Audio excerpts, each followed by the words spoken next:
Geralt Divinity Lost explores mature and often graphic themes, including extreme violence, gore, drugs, sexuality, mental illness, difficult social and political themes, and human suffering. Some viewers, okay, a whole lot of viewers may find this content disturbing.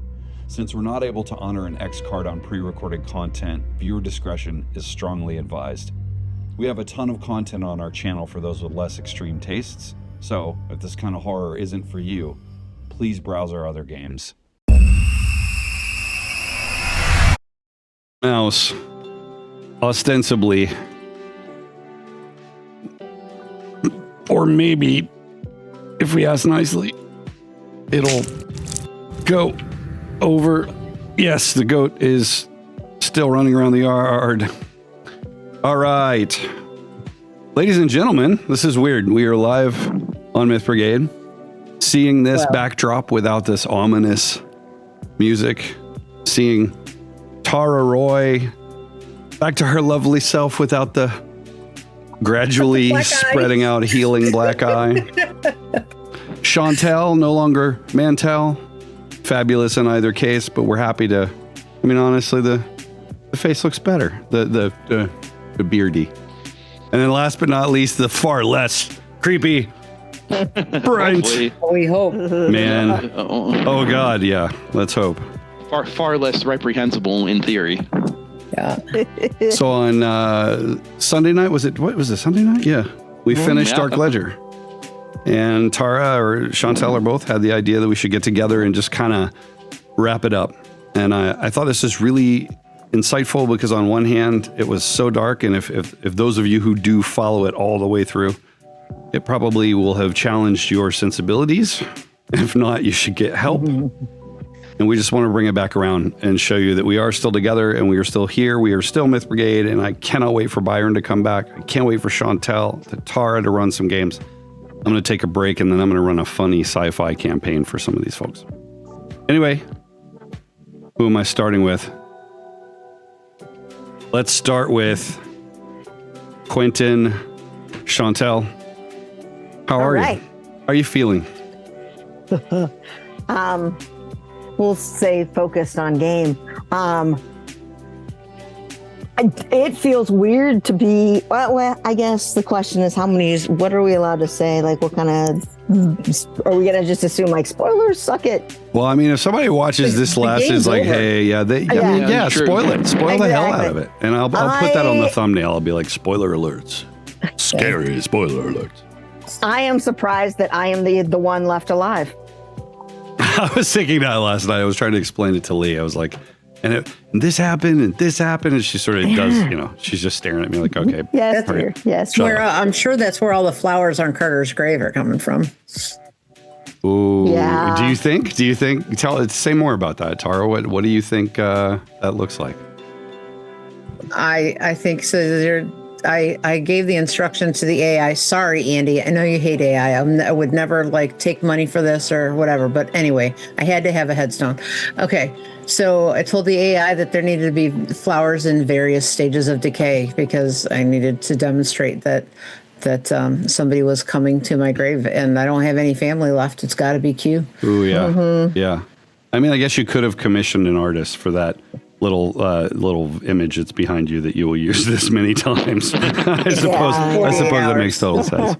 Or you could have just stolen someone else's photo and just photoshopped it in like the rest of us do. But it's okay. No, I love that. When you signed in, I was like, oh, come on. No, I was like, oh, brutal. Yeah. I thought about wearing all black, but I didn't feel like changing my clothes. Yeah. So when you think about Quentin, as you moved on from there, right? I think that there was this very difficult period of time where you maybe institutionalized for a bit. Were you convicted? Like, how did that play out in your mind? I feel like Quentin, he would have tried to, on one hand, tried to go on the run, but also because of Aunt Bebe, he can't just walk away. Ooh, you know what, there's no one else to take care of her. But she's not going to remember how long will she remember him anyway? And so it's this weird, if he goes home, he's going to be questioned. He's going to be caught in some fashion. I like tying that back to what Tara said. I love the idea that maybe you did escape. Maybe you're at large. I think so, and just keep going, like popping back to see her. I feel like Q would connect with Null Spectre somehow, like figure out, okay, why are you stalking me? Why did you kind of help me? And trying to figure out that relationship and see how that can affect where he goes from here. So Null Spectre is a CIA agent. And was essentially following you because obviously you dig where you shouldn't, and you had some information that he was very interested in. Hence why it was just like breezy for him to manipulate the web as he did, get past various firewalls and things like that. So yeah, I think you would maybe have realized that at some point, but you never would have met him. If it's even him, maybe it's an AI. Entity in the game that was not obsessed with my character, by the way. What, Null Spectre? Yeah. Yeah. Yeah, he was obsessed with me. Yay, me. Yeah. Yeah. That's awesome. Brent, talk about your end. How'd that play out? Oh boy. So, the final battle with Q felt inevitable. I didn't quite see it happening in that way. But with the way it played out with the video, and I considered at one moment being like, no, Hurst would wait to make sure Q got to see, like all good serial killers. He wants somebody to see. He wanted somebody to see his work. And his genius, really. Exactly. He wanted to see, he wants somebody to see his truth that he's been holding on to. And so allowing Q to see that and then killing him felt poetic to Hurst. Yeah. No, I enjoyed that. And I think the struggle around it and everything that played out afterwards was very much in line with Hurst, his obsession with Carter. Yeah. The intent when he came back to basically try to kill the preacher, to kill Adam Cross, and then the second he sees Carter dead on the ground, his desire to bring her into hell with him. Oh yeah, yeah. I love that scene. That was so gruesome. That kiss, right? That black ichor and blood mixing together. That was pretty intense. I'll say that for sure. Tara, talk to me about your end. Talk to me about how did you feel when you drew your last breath?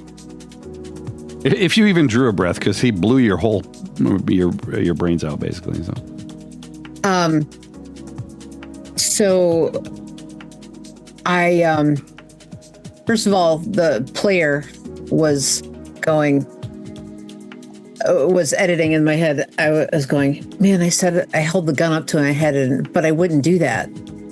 Player Tara wouldn't do that if she was really trying to kill herself. And as a cop, I wouldn't do that either. And as a cop, I also wouldn't hold it under my chin. I would put it in my mouth because you're trying to blow the brainstem out. But you edited the hold it up to my head to put it under the chin.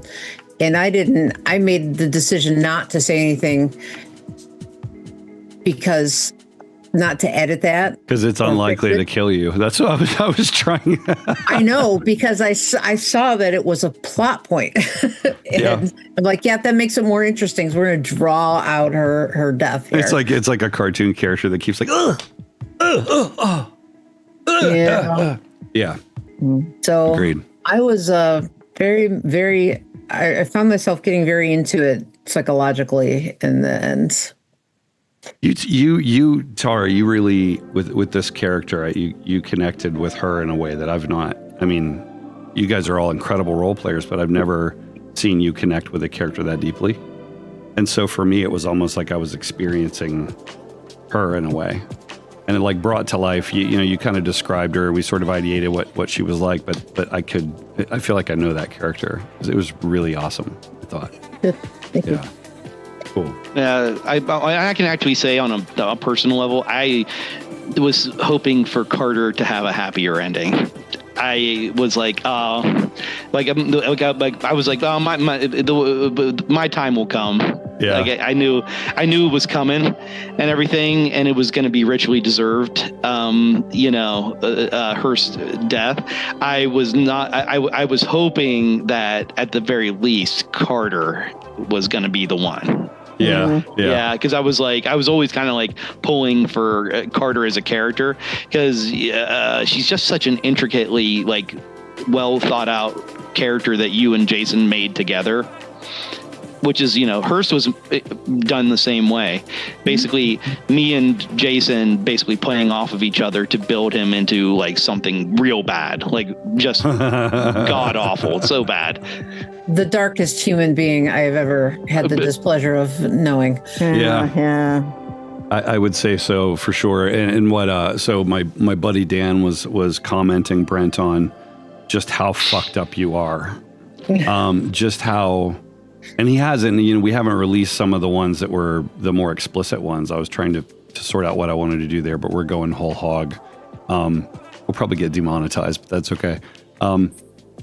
It was really fucking. What will you do without that $15? Yeah, exactly. Yeah. How will you ever afford to pay for postage stamps? My God, though, how dark. Oh yeah. And how shamelessly perverse you got there. It's just cool. What do you think? And I'll say to Chantel and Tara, what do you think Hearst's darkest moment was?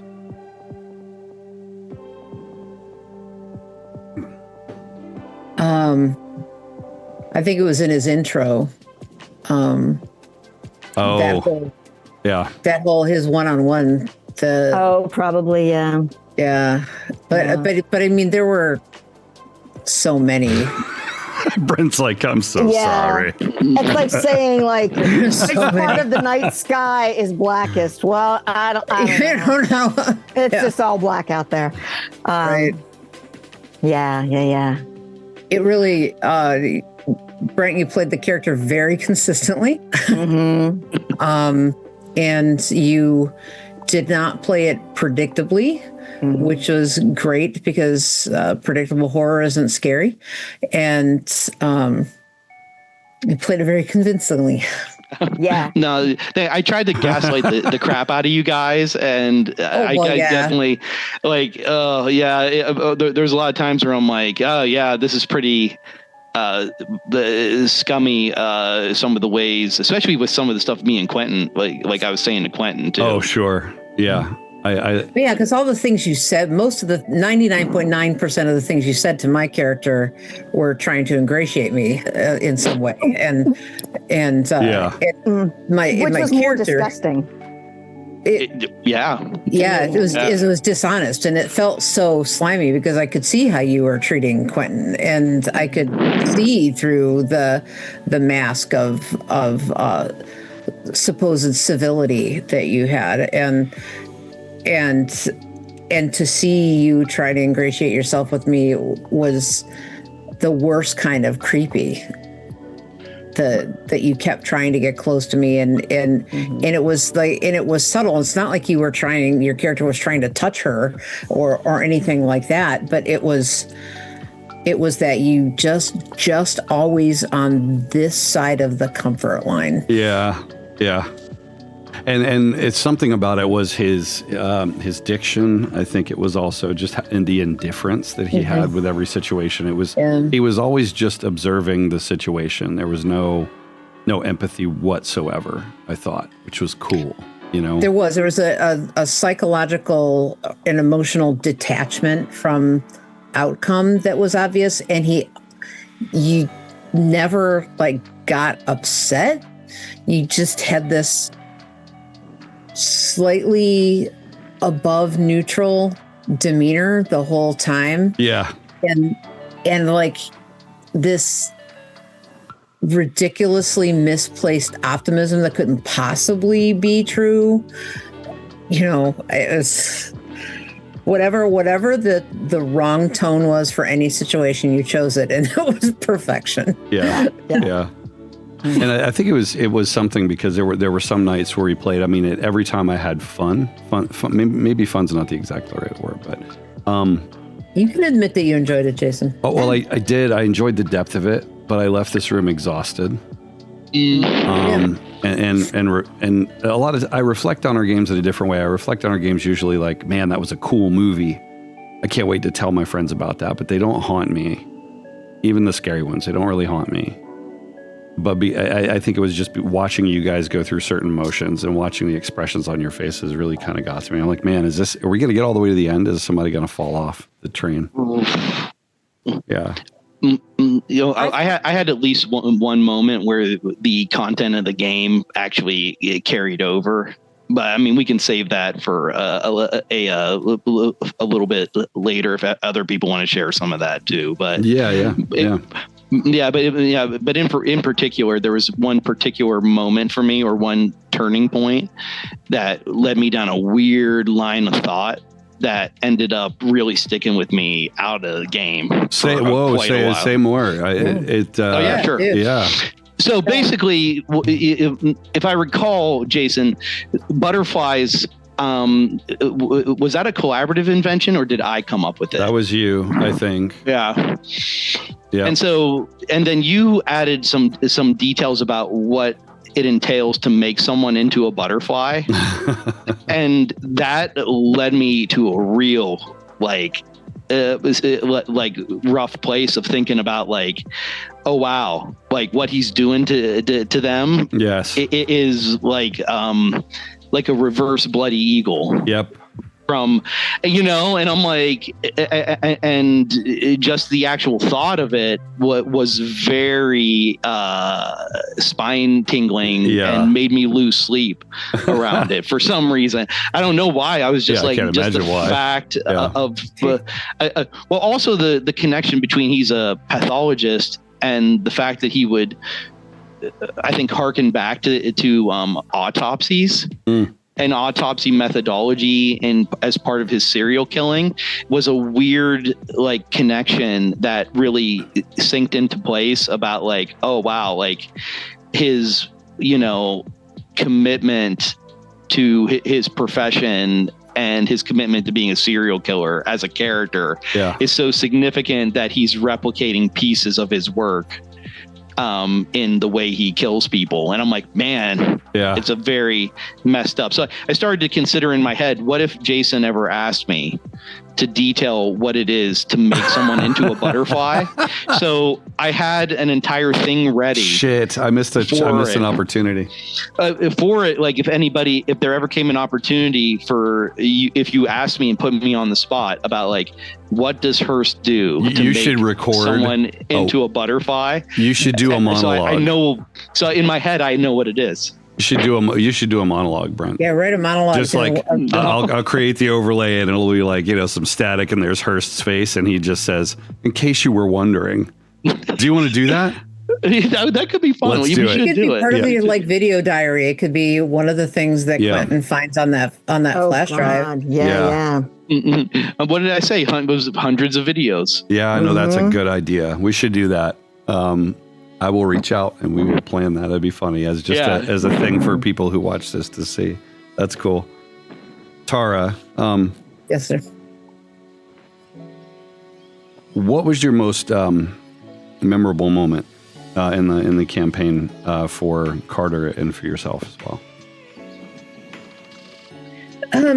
For the player, in the last episode, towards the end, I was like getting really in the moment with the emotion a little bit, and in a way that I have been hoping that I can be in the moment, is expressive and emotive, and not caught up in my head in the dialogue of it, but just being in the moment, being able to improvise the emotion and go with it, not be hyper aware of, what is my face doing and what else, without planning it.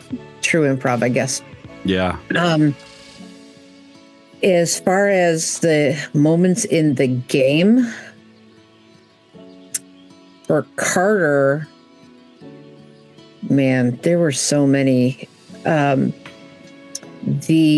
when you interviewed me about Ethan. The second or in your solo episode.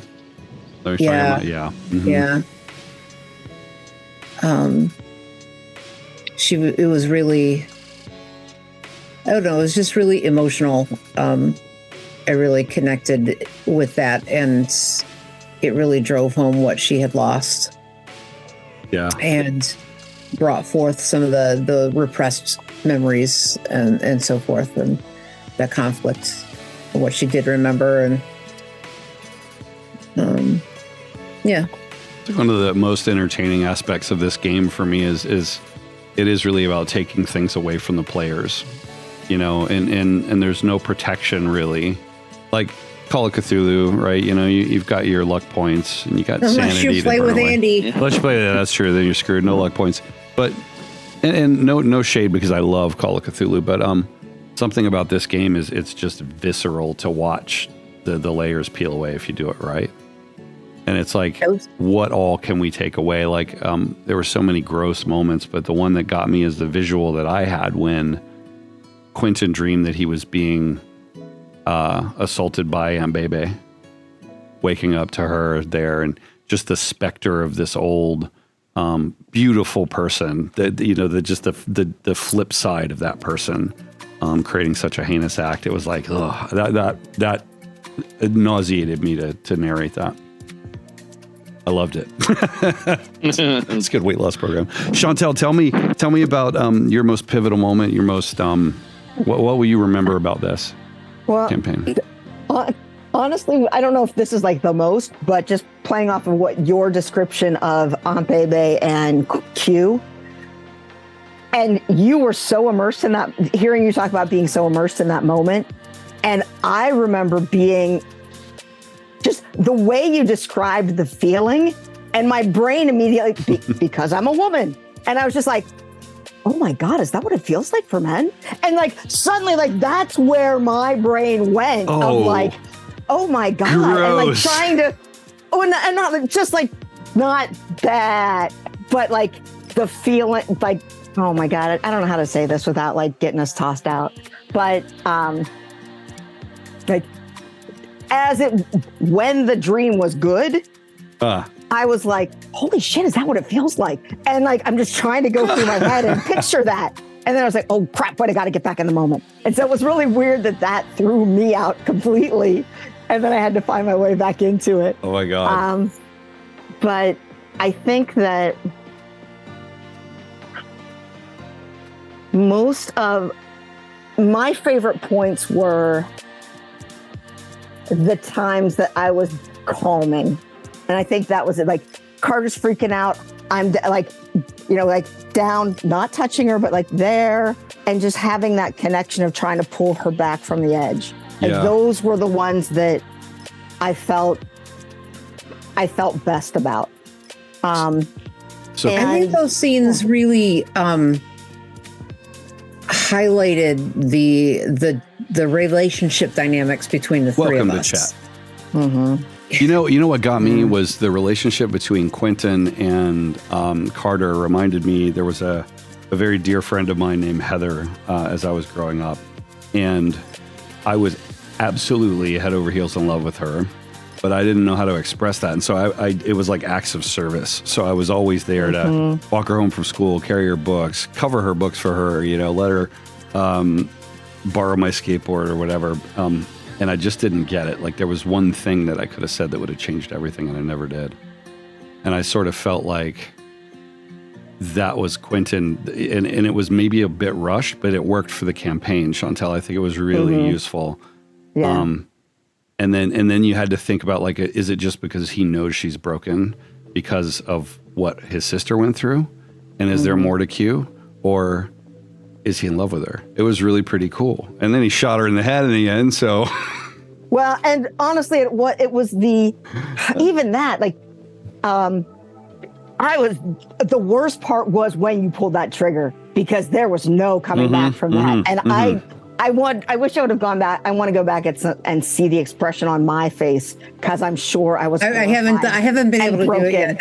Yeah, because I was so upset. Like, oh my God, I have failed. Yeah. Like, that's Q's whole thing, and my whole thing was Carter must live. I don't care if I have to die. I will die for her. That's because Player I'm not Tara was important. delighted Yeah. that you finished her off. Yeah. That was so good. I finished what you started. It wasn't me killing you. It was helping you do what you wanted to do. It's funny because we didn't roll that many rulesy dice, but there was one die roll that decided the ending when the minion with the fire extinguisher was about to bash your head in and missed. Yeah, because that would have been it, right? Getting hit with something that heavy. Yeah, and I was like, this could be a TPK. We can narrate the TPK. It would be be a first for me in this kind of scenario. But it worked out so much better. I actually feel like I reflected on it, and like there's a kind of a beautiful poetry, as much as I hate to say it, around the way things ended, because all of it was so much about like people trying to literally steal everything from Carter, like agency, body. Yes. Very soul even. And that, and so technically Quentin's last act was to basically say, Carter, it's like, it was always your call all along. Yeah, it was always your, like, I mean, and that's a really incredible thing. Cause even to the end, I was like, Hurst would try to steal away the last meaningful choice Carter made. And if the fact that you wouldn't let my character do that, I was like, yeah, absolutely. I was hoping you would do exactly what you did, because I'm like, that was the right choice to make. When you say poetic, yeah, you're right, because it's like the one sort of element in the story that wanted to give Carter something, and he truly did. He truly loved her in his own perverse way. Was the one person who had set all this into motion and taken it all away, right? And the rest of you are just stripping away at it. Even Quentin, because I feel like the one thing that I thought was interesting in the way you played it, Chantel, was he was oblivious to the fact that that's really not what she needed. That affection, the moment to moment, like, do you need this? Do you need that? And there were moments where I think Tara did a good job of showing that, where she would just kind of bristle at the soft touch. And that made it really cool to me too, because Quentin with all the best intentions, was like a fucking energy vampire sometimes. So let me help you. Oh, and she's just like, we're standing in a fucking hospital break room surrounded by people who have all just canceled themselves, shall we say, and you're gonna fucking try to feed me some Chef Boyardee or whatever it is. It was priceless. Hey, I thought it was priceless. Feed. Hey, Andy, how are you, man? I'll actually talk to you today. Sorry about that. I was, and that's the other thing that in any game I run in the future, I would love to do. To kind of find a way to take little breaks to get back to the chat, but like the immersion, the lack of any metagaming, which I loved. You guys just reacted and took it. You didn't assume to know and teleport. That drives me crazy. It was perfectly executed, I thought, even in the end where we didn't have maps because of work. Totally work. Yeah, but that immersion and the moment, it kind of gives me chills as I'm editing it, and you see this moment where it's like, close your eyes. I don't know what you're doing because I have my eyes kind of closed at first, and then I'm reading. And I'm like, ooh, that's fucking creepy. You guys are all just there with your eyes closed. I'm reading this gnarly crap to you. You're just soaking it up. And then Brent's on his hands and knees in the fucking basement. In the floor. Talking about, and the other gross, the one bit that grossed me out was the bit with the cat food. Because another childhood experience, right, where, and I didn't actually eat the whole thing, but I was a kid, and for whatever reason, when my mom fed the cat, and I think some part of it I'll kind of probably overshare a little bit here, but some part of it is my parents are very affectionate toward their animals, and not so much me. I was just kind of that kid, just like, wow, whatever. And so maybe in some way it was appealing to me. I was very little, but I remember the smell as I opened the can distinctly. And I didn't get, abused or something over that or whatever, but I can remember I tasted it and I'm like, nope. But just that, oh man, that's what he's feeding them, because his mom ground the cat feet first into the garbage disposal. Oh my God. That's the worst ever. We have questions in the chat. There's going to be questions. Oh, by the way, there are a lot of spoilers in here if you didn't know that. Oh, yeah. Was fire the reason that eyeless men freaked out over the fire alarms? And I thought your message earlier, actually, that was very insightful. And to be candid, I hadn't fleshed it out that far. I knew they needed a weakness. I wanted to create a bond in the moment, kind of reviewing what had happened between Ami and the group, because she had information. And if I weren't trying to wrap it up last night, there probably could and should have been another episode, which would have meant the facility was less like, oh, there's just a facility across the road. I know that was a little cringy, but it was I had to bring it out. Anyway, so I thought that was very insightful, Andy. And if I were if I had written this and tried to sell it, I'd be mad I hadn't written it that way. So good idea. Absolutely did. It did make sense that they might have been fearful of fire. Then, there's a lot of things, though. If you're going with physics and other stuff, it's like, okay, these guys don't have eyes. What are they? They're some sort of automaton servants of this demonically possessed televangelist. I don't know. I swear. It's crazy. Well, I mean, you even referenced, I think, the idea that he's bound to something in Inferno, which, I mean, the lore of the cult system is quite good. It's very great lore. So sometimes I was wondering how much of that you were pulling from, and then I heard you reference it, and I'm like, oh, okay. So there is a stronger connection to the actual lore of Kult. Yeah. So basically, when Adam Cross, he did burn his church down with a bunch of his loyalists, and he was in the sanctuary on fire. And his skin was peeling away to the bone, and he's screaming in pain, and he calls out for salvation, but he doesn't call out to God. And so what comes to visit is an entity from Inferno, and it offers him an opportunity to live on, and to get out of this situation, and for all of his ills to be forgotten. And he agrees. And so the punchline, of course, is that servants of Inferno come and collect his corpse and just nurse it back just enough so that he can lay there and suffer, and the entity that was in the room watching it all could suck that in. So yeah, that was kind of the inciting incident, I guess. Cool. Wow, but man, Andy's got like a Word document, or maybe ChatGPT's funneling questions for Andy while he's off doing other things. How do you find time to join us like this when you're so prolific and writing like 50 scenarios a week? I don't know how he does it. And he's a champ. I have a question. Yeah. Why was this entity focused on Carter? So it's really Cross himself, who essentially, he and your father were members of a cult that sort of worship these infernal entities. And there's probably lots of lore we could dig into there, and I'll pretend that I knew it all along, but that was kind of the high level. It was very abusive in many, many ways, and it was intended. I love your addition of the fact that they were going to sacrifice the firstborn on that night.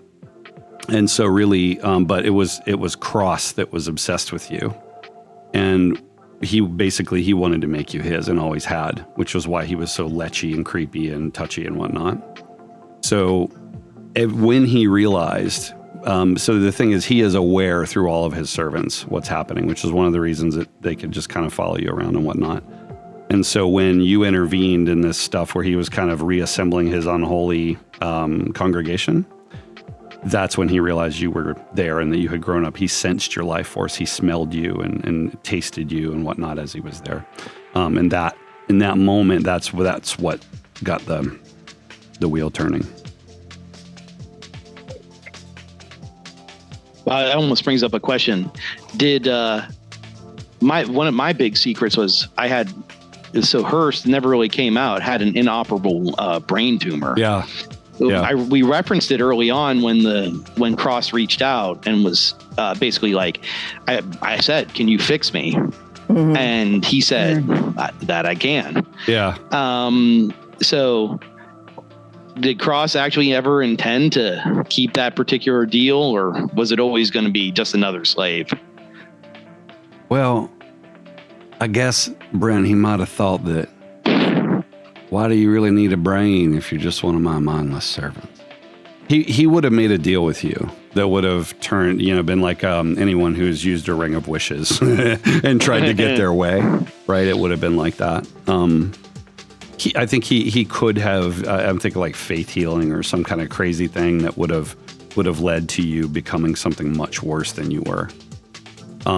And you might at that point. That's terrifying. Yeah, but I think that the reality would be, I think what I would ask you to agree to would be, when he healed you, you would suddenly realize all you'd done because of your illness. Like, Hurst is not a bad person. He's sick. And all of those things, right, where we agreed, like, kind of. So, yeah, I think that you'd live, but you would be forced to relive in your head all of those things that you'd done. The real Hurst would never have done that. So it would have just broken him. Yeah. I don't like that. I'm going to be honest. Why not? I don't want it because I don't want to have any compassion for that man. Oh, I'm like, that's a pretty cool way to go. Tara, don't beat me up. Yeah. I mean, he was forced into it. I'd rather have that be his choice. A gross choice. Yeah. But yeah, I would too. Yeah. So and that's what I think is neat is about that character. You never would really know, right? I mean, he's been sick for a long time, and it was basically caused by physical abuse from his mom that basically led to kind of brain injury, and then kind of some sort of whatever happened and developed a tumor there. It's causing pressure and making him have these hallucinations, which tell him to do terrible things. Well, all of our parents kind of sucked. Yes. Well, yep. Welcome to my world. Yeah. Yeah. So there was another question. Oh, wow. Drag the tumor out of your skull like that face healer. Drag the cancer out of someone's body. Yeah, that would be yummy. Yes, that was it. What happened to Ann Baby? So, so what we decided, you missed this, Andy, but just for the record, that Quentin did survive and actually escape the scene as at large. There's probably a poster of him in the nearby post office and stuff. But he comes in and checks on Aunt Bebe and puts flowers at Carter's grave. I thought that's pretty cool. It's really cool, actually. That would be a nice epilogue for the book, huh? Mm-hmm. Well, that's the back cover right there. Yeah. Or at least not showing it just the flowers, so that way it's not super spoiler. Yeah, yeah, exactly. Right. Exactly. But still. What else? Questions for each other. I've done a lot of questioning and a lot of narrating, but questions for each other, curiosities, questions for me. What do you got? So one of the questions that I didn't know while we were playing is whether Quentin was really a good guy. Yeah, and you never really do know. Was he? He's a good guy. He's so damn good. Yeah. He is, and it really, that whole his sister and the predator boyfriend really scarred him because he Q really admired Kenny and wanted to be like him and learned so much from him and wasn't realizing that he was being groomed until his sister killed herself. Yeah. And as he saw all of that and then realized this is what I could become. And even though he does his whole oh my God, see, actually I think describing describing Kenny's torture was beautiful for me, not only because like, yay, that's like, we're torturing this guy, but I based him on one of my college boyfriends.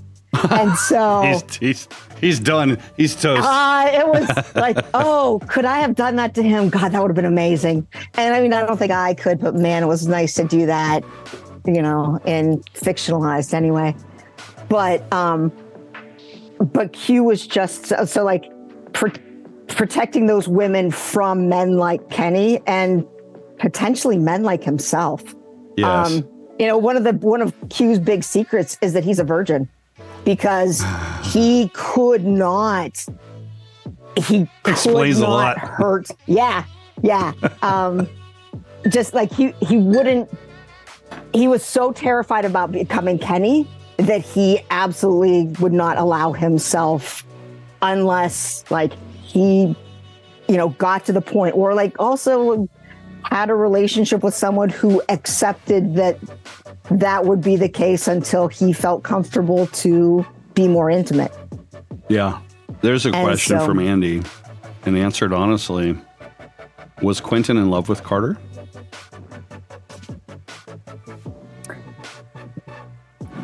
He saw the potential. I mean, it was too soon to be like, we're in love. But knowing who she was, knowing how Doc also saw her and admired her, like there was so much that he could have loved, and I think that he would have given any amount of time. I think he would have realized that, and realized that there could be something more. Yeah. And so he was just trying to protect that potential. Well, but it wasn't even about him. It was about her. And I think that some of the way I played him too was that he tended to efface himself and be the protector or be the jester or be whatever the situation needed him to be. Because he was afraid of himself. Yeah. And I think too, you take a normal person like that and, the way you described the murder that you committed outside of this sort of bizarre story, he's probably atoning in some ways as well, just by he's sort of like, okay, I helped my sister, but that didn't take the pain that I feel away. It didn't take it away. Mm-hmm. And by the way, now I've killed someone, I've made it worse. I have to help others, right? So Aunt Baby and others. And before I forget, one of the funniest moments to me, one of the most visceral reactions that you guys gave, wasn't it wasn't even the one where, Hurst is down there licking stuff up off the basement floor.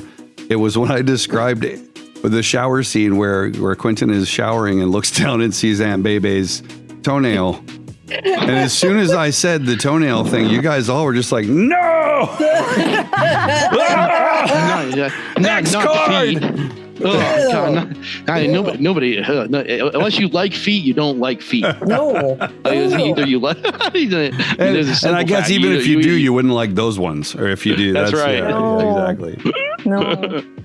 Ruined some fetishes right there. Yeah, that's true. God, exactly. All the things that we did, and that's the red line right there. That was what you guys go back and watch your reaction. It was the one moment where we all were like, ugh. Well, for all of us. For me, it's like Aunt Bebe always wears slippers, so you never really see her feet unless she's like, "Come rub my feet," that sort of thing. So the only time that I would have seen her without those slippers would be in the shower. Yeah. And so when I see that, I know that's all open and. So I like to think that Aunt Bebe, there's probably a montage of her in a nursing home, and she's knitting, and she's telling one of the other residents this story. Or just talking, right? And you realize that there's this guardian angel that looks over her shoulder to follow the cult mythos, right? Like, I think that would be pretty cool. Aunt Bebe lives on forever. Like Carter felt so comfortable and relaxed. Yeah. So, and actually, this is a question for Brent. Was Hurst's dungeon ever found after his disappearance or death or whatever happened? Probably, I guess, disappearance. I like that idea better. The cult clean up after themselves. You know, the thing about it is that, well, since you joined a little bit later, we found out that Null Spectre is a CIA agent, and he was the one who cracked it. And the thought had occurred to me is that Hurst's greatest dream was for considering his unfortunate end, and provided he doesn't make it into the ranks of Inferno and other hell things after the end of this campaign in some way, it is for the truth about how prolific he was of a killer to make it out into the mainstream media. So a lot of that would be a matter of Quentin and Null Spectre asking themselves the question of, do we want to make this man a legend? Oh, shit. That's a really good question. Or do we want to let him die an ignominious death in the basement of a church? And that's a game right there. That's a scenario right there. Yeah. You know, because he, as I said, 23 women over the course of his career. Oh my God, you're 23 and me. That's the name of the scenario. 23 and me. Yeah, so we're talking about him doing weekly update videos involving these women. Like I said, hundreds of videos plus his archives in the basement. His house could become a tourist attraction. So I'm going to challenge either Tara or Chantel. I want you to write and run 23andMe. You guys made me write this one for you years ago. Yeah, Andy points out that this would be a good Delta Green scenario. Whatever you want to do, just tie them together. Will you do that? Will you do that as a gift to me so I can play it? I mean, Tara, this is your game, so I think you need to reciprocate. Yep. But as Q's, Q is total sidekick here, so I will be your sidekick. All right, good. We'll do it together. Let's write it together. Outstanding. And Brent and I will play. And I think, Andy, it's only fair, man. You've got to come play. Yep. But Andy, but you're not allowed to read the cult rule book. You just have to go with whatever comes up, or whatever game they decide, whatever rules they decide to use. I agree. And I like Andy's next question is, what do they find in the basement? What else is there? Oh, so in my headcanon, which was never completely established, so basically Hurst from each victim takes it takes at least one trophy, but he has a particular he has a particular interest in hands. And so predominantly the actual archive itself it is a lot of hands. Oh my God. Are they suspended in formaldehyde? Oh yeah. I was going to say, are they desiccated like chips, or are they preserved? And I think one hand from each of his victims, plus additional trophies for unique attributes that he found attractive in them. And I think were they body parts, or would they have also been like jewelry or something like that? Or was it specifically body parts every time? Okay. Yeah. He was that kind of sicko. Their mundane items wouldn't have had much interest to him. Oh my God. Yeah, because he's a pathologist, right? He takes them apart. Yeah. So I think the other part of Andy's question was what kind of psychic phenomena might have or psychic manifestations might be thereafter. And so I feel like it's a catch-22. Is it that he was attracted to that space because the membrane between realities was very thin, or did he thin it with the trauma he created there? I think it's the latter.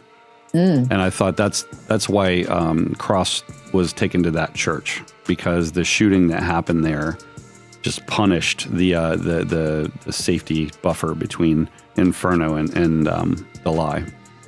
Hurst's house was his mother's house, right? Yes. Because maybe that's where part of the trauma is. Did your stuff happen in that basement with her? Yep. And then that's why you also go down there.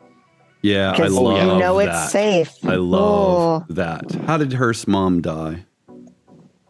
You can tell the truth now. It's all over. You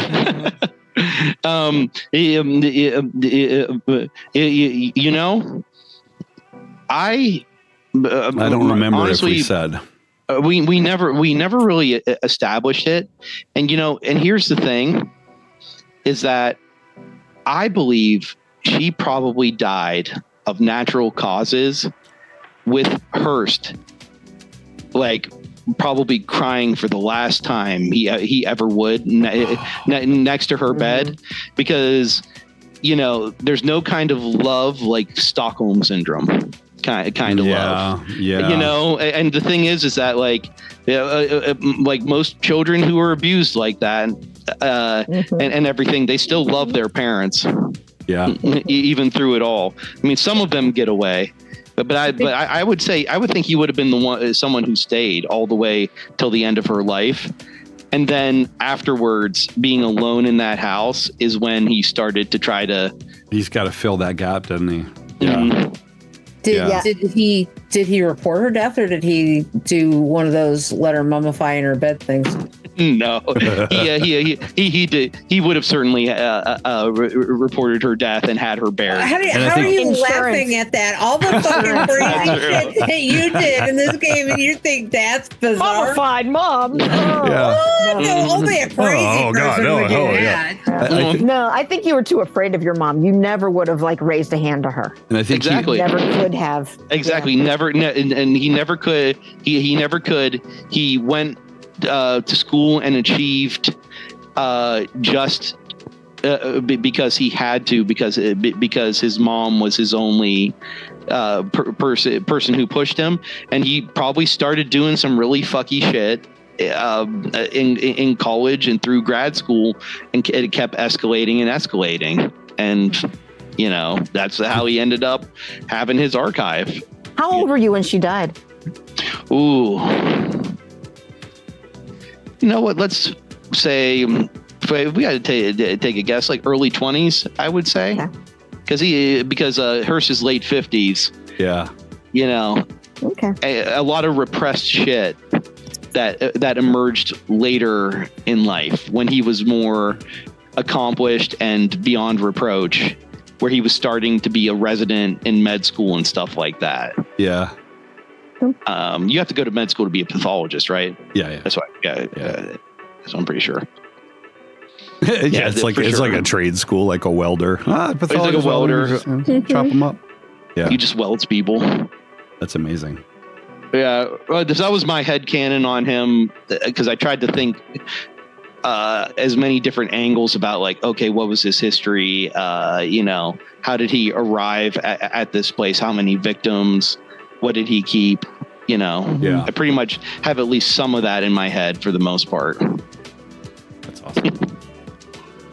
All right. So we had said we'd get together for an hour. I want to, if you could give, so I'll say, first one quick question, which is, would you guys play Kult with me again sometime? Fuck yeah. Awesome. Mm-hmm. And then the second one is for players out there who might stumble across this video and be wondering, what they should consider as players of this game, because let's face it is a very different game to any other role-playing game out there. In fact, it's really not just a role-playing game. It's a collaborative storytelling game, and it's meant to push boundaries. That's rule one. So what advice would you give a player? Let's start out with Brent and go up the chain. So Tara will take us home. I think set what boundaries, I really like lines and veils. It's a great opener about hey, what are people actively comfortable with? I think there's a really good section in the Kult rulebook about the horror contract, which I really enjoy reading. I think it's actually probably my favorite standard for hey, how do you run horror in a way that's empathetic for your players and keeps in mind that things may emerge from playing a horror game, especially a deep psychological horror game like this, that could become disturbing that you didn't even discover until later on. Like sometimes we all have blind spots when we're playing horror games, especially these deeply emotionally resonant ones like this one, that we got to pretty much be aware that may happen. It's like, so how do we navigate that and make sure that we're all friends and we don't start blurring lines about like that? And the other piece is, you guys do not need to go as hard as we go. Like Kult is a very intense game, but we went real hard with this one by design because we wanted to do something that was very intense, that was going to make us all be like, oh, and hit us in the feels and make us feel that fear and share a little bit of that with you guys. So you don't need to go nearly as hard as we do. And if you do, make sure it's with people you like and trust and you've known for a while, because you could be stepping on some landmines there if you don't. So that's my bet. That's awesome. Chantel. Yeah. I would say one of the things that we did after stream would just kind of like debrief for anywhere from like 10 minutes to, oh my God, like half hour or an hour. Just kind of talking about what had happened or, you know, how things turned out. I know, or also try to be aware of when you are blurring the lines between you and your character. There were several times when Q would respond to Hurst, and it was really just me responding viscerally. And I think, and I don't know, I feel like out of the three of us, I might have been the most triggered by it, by this. Yeah. And also it was also something that I never would have expected to. Like all of these traps that I walked into were things that I didn't realize would be an issue. Yeah. And so just being, it's trust, and also trust yourself to be aware of what you can handle and where you just need to walk out or like throw things across the room or whatever you need to do so that you can come back. Yeah. Thank you for that, Chantel. Tara, what advice would you give to players of Kult or people who are survived watching this entire series? We're not horrible people. I would like to start with that. I haven't rewatched most of this. I've done some transcripts, but now that we're done, I want to go back and watch, especially the last two sessions. But we're really decent people, I swear, despite our darkness. That's what this was for, wasn't it, Tara? Is just to prove that. But yes, we are in fact friends. We are very, very close friends, and we're not that horrible people. We all have. And I say every episode that I hate Jason, but I don't really. So I'm gonna echo what the other two have said about, having the discussion ahead of time about what your limits are and playing with people you trust. And I know we played in a way that we didn't do any X cards, and we tried to stay very immersed to a very good degree most of the time, I think. But for most games, I would not recommend playing without an X card.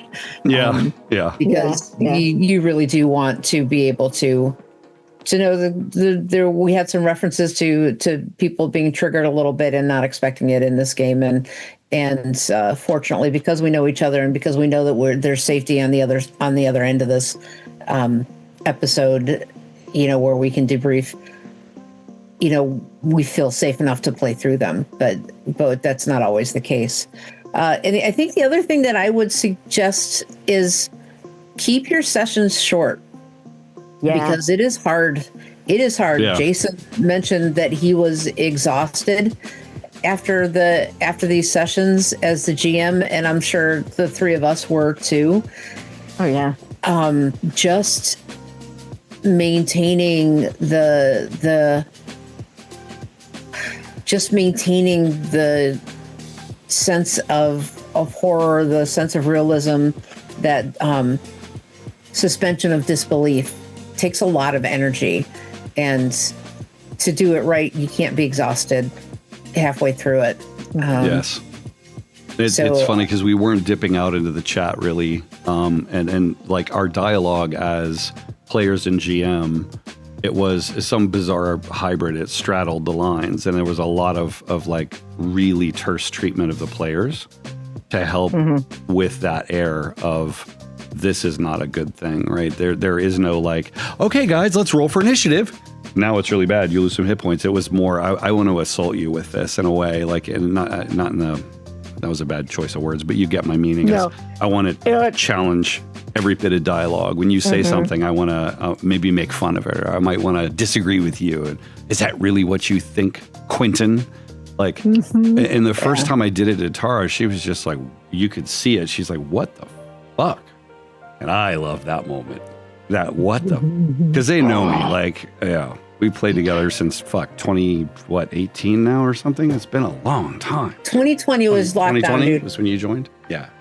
Wow. You know, honestly, Jason, you as our inner voice was a crazy revelation in terms of how to like GM horror, because you being like, no, you're not getting away that easily, Hurst.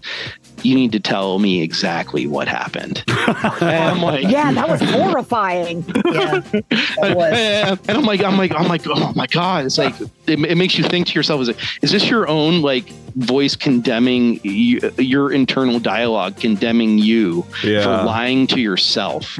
And I'm like, fuck. It was a really effective way to guide the narrative in the direction that you have designed the story to go, without micromanaging the players, without railroading us. And awesome. I really liked that mechanic too, and it really did put us on the spot with the improv. And we had agreed. I want to remind everybody watching that we asked for this. We specifically, this is not something Jason did to us. I've been begging him for almost 5 years to do this game, to run this game. And we specifically, Chantel and I in particular, asked him to do a game that really pushed our boundaries and our comfort zone and challenged us and took us to dark places and was really immersive. We specifically asked for this, and so he was doing what we told him to do. So we were definitely in for the whole pound. I like that when I imagined it, that you were Kenny talking to me. Oh, and so it was that, just like, you need to be like me. Come on. And that was horrifying. Oh my God. Yeah, that's so cool. So the one thing I would say as I look back on the game is that I wish I weren't a grown up and I had so many other things to do, because I would have been more meticulous with knitting all the details back together, trying not to miss place names and things. And if anyone happens to get to this point, having binge watched all of this stuff, I know that there are some inaccuracies there. And yes, I'm sure that there was some lack of congruity in certain parts of the story. His name was Ethan, not Evan. Yeah, it was Ethan. Yeah, that's right. But hey, is that me? What I really like about it is that these guys, the only part of the real story I knew was that Cross was out there, and that there was this incident in the apartment which would cause Cross to become aware of Carter. And that was it, because he had kind of passed from her, right? Or she had passed from his gaze. But when he has started to kind of create this network of drones or whatever, suddenly he's like, oh, shit. And then that would be the inciting incident. And then you guys wrote the story. Like, episode to episode, I would write the beginning and I would prompt you and we'd see where we went. So that's what made it so special is what Kult does is it's not a railroad. It's not even a scenario. It's a story. And I had some of the most fucking talented writers in RPG history with these three. It was really cool to watch that unfold. So I'm grateful to you guys. I have to leave early in the morning, so I'm going to call it now. But I want to thank you, Andy, for being a part of our community and for having such cool input and such insight as well. It's helpful. I don't know. One of these days we have to do a stream dedicated. We'll put Andy in this box here and we'll just like pepper him with questions and see if we can find something that he doesn't have some sense of knowledge for. The gifted writer. And Andy's a unique talent. Yes. Cool. Yep. So last round, Brent, Chantel, and Tara, did we achieve what we set out to do? Did we? Do you think we did it? Oh, in spades. Awesome. In spades. Thank you so much. We've been Myth Brigade. We're still Myth Brigade. Look for us in Call of Cthulhu, some Delta Green, maybe, Tara, some Savage Worlds coming up soon. I'm telling a funny sci-fi story and lots of one-shots. So stick around. Thank you so much. I love you guys. Good night. Bye, guys.